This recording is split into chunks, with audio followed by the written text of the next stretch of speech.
thought to reality. It's always the same process, whether it's a bridge, a poem, the space shuttle, or your life. Does that make sense? Okay, yes. You recognize that from your own life, your own work? Yes, I do. Could that all happen in someone's head? One person's head? Arthur laughs. Certainly not. No. Thought, whether in the brain or out, is a creative tool, and spiritual autolysis is a creative process, just like any other, just like building a bridge. But bridge builders are very educated men, Arthur points out. It's both an art and a science, and it can take a lifetime to fully develop. Creative endeavor is erected on a foundation of knowledge and experience. Absolutely, I reply, and I can assure you that while you're in this process of self-digestion, you're going to develop a voracious appetite for all sorts of knowledge, religious, esoteric, metaphysical, spiritual, New Age, Eastern, and Western philosophy, all that and more. You'll be relying on the knowledge and experience of men and women from throughout history without regard to race or nationality. But your search will take you far beyond human intelligence. Truth transcends time and boundaries, and so will your search for it. You'll definitely want a good library or used bookstore nearby. Does that make spiritual autolysis a path of intellect as opposed to a path of heart, or a path of devotion, or a path of service? Ugh. Frankly, you start losing me a little bit there, Arthur. He gives me a perplexed look. I don't know what all these different paths are, Arthur. Spiritual autolysis is an intellectual endeavor, but I balk at calling it a path of intellect. It's a process of discrimination, of unknowing what is untrue, of progressively stripping away the false and leaving only what is true. Discrimination is used in a machete-like manner for hacking one's way through the dense underbrush of delusion, or, if you prefer, in a sword-like manner for hacking off one's own delusion-riddled head. Intellect is used as the sword with which ego commits a slow and agonizing suicide, the death of 1,000 cuts. Whether that makes it this kind of path or that kind of path doesn't concern us here. That's something for a student of paths to worry about. If the question stays with you, then it's something you can address for yourself in the process of spiritual autolysis. I used to be pretty well versed in spiritual literature, and I recall that there's a lot of talk about different paths. But from where I sit, it's just another way of distracting yourself from the difficult work of breaking free. No theory of paths is of any practical value in waking up. The very idea that there is a set path, much less a choice of paths, that one need merely follow is ruinously misleading. In short, this path business is just another case of the blind leading the blind, part of the vast mythology created by caterpillars teaching caterpillars how to become butterflies. Arthur interrupts my thoughts. I read that Don Juan said, "Whoa," I jump in. Hold up a sec. Is this going to be the path with heart thing? Yes. I'm familiar with the Carlos Castaneda book in which Don Juan advises Carlito to choose a path with heart.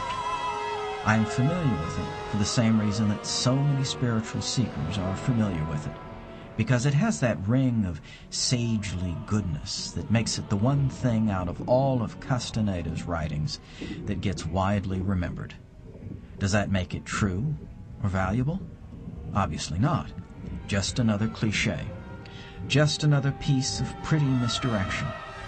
I am well aware that a great many of the world's most popular spiritual doctrines advocate a heart-centered approach to spiritual development. But popularity among the soundly asleep may not be the best criterion by which to judge a method for waking up. Let me state it plainly, Arthur. I don't do heart.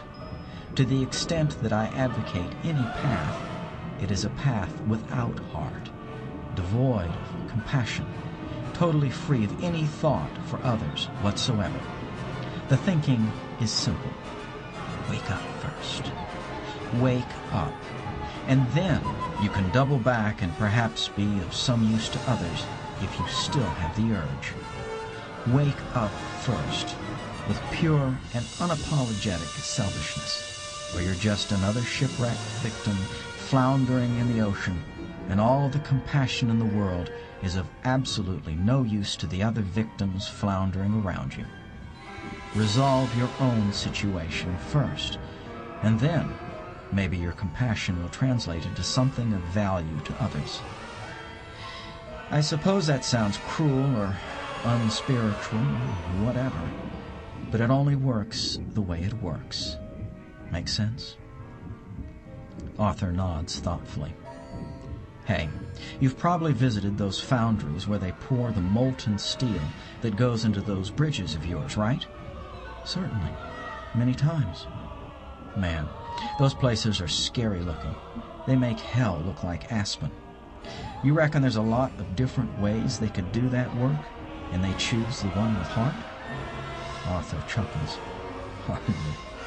Of course not, because it works the way it works. This waking up thing isn't all sweetness and light. It's a serious business with a failure rate that's near absolute. Think about that. You're embarking on an undertaking that millions upon millions of sincere, intelligent men and women have committed their lives to without success. That's a pretty sobering statement. This is a process, and it works the way it works, or it doesn't work at all. You can't dictate terms. Preferences are irrelevant. It sounds like you're saying I may not even want to think of helping others once I, myself, am liberated. I don't know. Maybe, maybe not. Depends on how you're wired, I suppose. You see what I do? This teaching thing, right? He nods. Maybe you'll do something like this. Maybe you'll teach. Or maybe you'll go back to building bridges and just keep it to yourself. Hard to imagine, he says. It's impossible to imagine. But you're putting the cart before the horse. The simple fact is that you are of no use to anyone else if you're in the same situation they are. Jesus, he mutters. It's the most colorful language I've ever heard him use. Here's a thought, I continue. When you're doing the writing, spiritual autolysis, do it for someone else. Write it for someone else.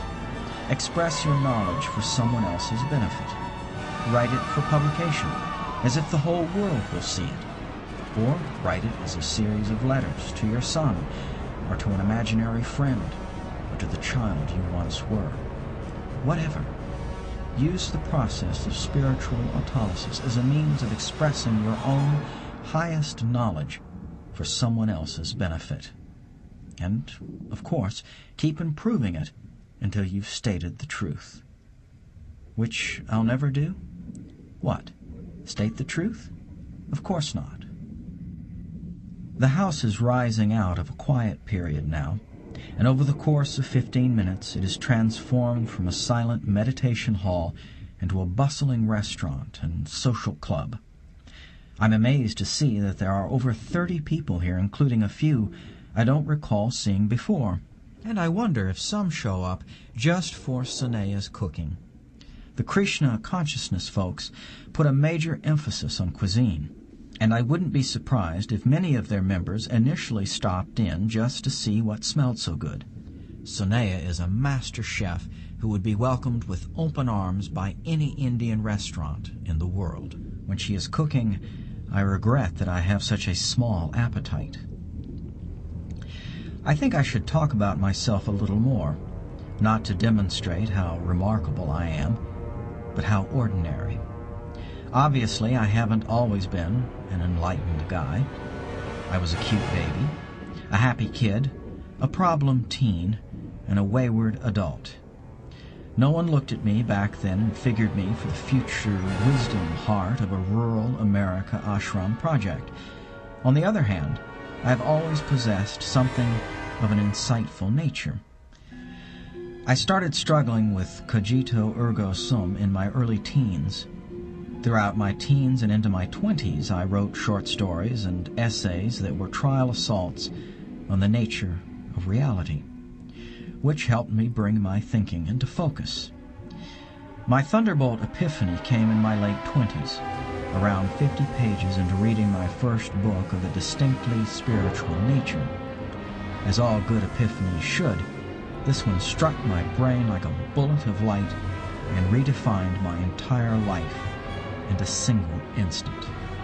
The realization was nothing more or less than this: truth exists. I was absolutely stunned. The lines of my being were redrawn in a flash.